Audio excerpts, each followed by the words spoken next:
মানে বতৰটোৰ কাৰণে বৰ চিন্তা কৰিছোঁ, বতৰটো ভাল হওক, ৰাইজ ওলাই যাতে আহি ভোট দি প্ৰদান কৰিব পাৰে, সেইটোৱে চিন্তা কৰি আছোঁ যে মানে খুব পানী হৈছে এইফালে হাতীগাঁও, সেইকাৰণে ঈশ্বৰক খাতিছোঁ যাতে বতৰটো মানে ভাল হওক, ৰাইজে ভোট দিবলৈ আহিব পাৰে, সেইটোৱে আশা কৰিছোঁ। ক'ত যোৱা হ'ব আজি মই য'ত যিমানখিনি পাৰোঁ প্ৰতিটো সমষ্টিতে এপাক একদম লক্ষীপুৰলৈকে যাম, ৱেষ্ট গুৱাহাটী গোৱালপাৰালৈকে, য'ত মানে ব্লকৰ সভাপতিকেইজনক গোটেই ৰাতি কাম কৰি আছে, তেওঁলোকক উৎসাহ দিবৰ কাৰণে এপাক যাম।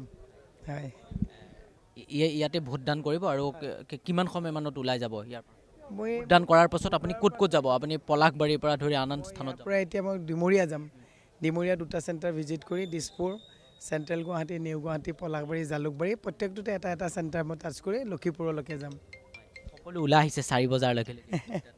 তাকে সেইটোৱে মোৰ মানে ভগৱানৰ ওচৰত খাটিছোঁ, বৰষুণ আৰু নিদিব, অন্ততঃ 5 বছৰৰ মূৰত এইটো সুবিধা আহে, ৰাইজে যাতে নিৰপেক্ষভাৱে ভোটদান কৰিব পাৰে, সেইটোৱে মই ভগৱানৰ ওচৰত প্ৰাৰ্থনা কৰিছোঁ, বতৰটো ভাল হওক।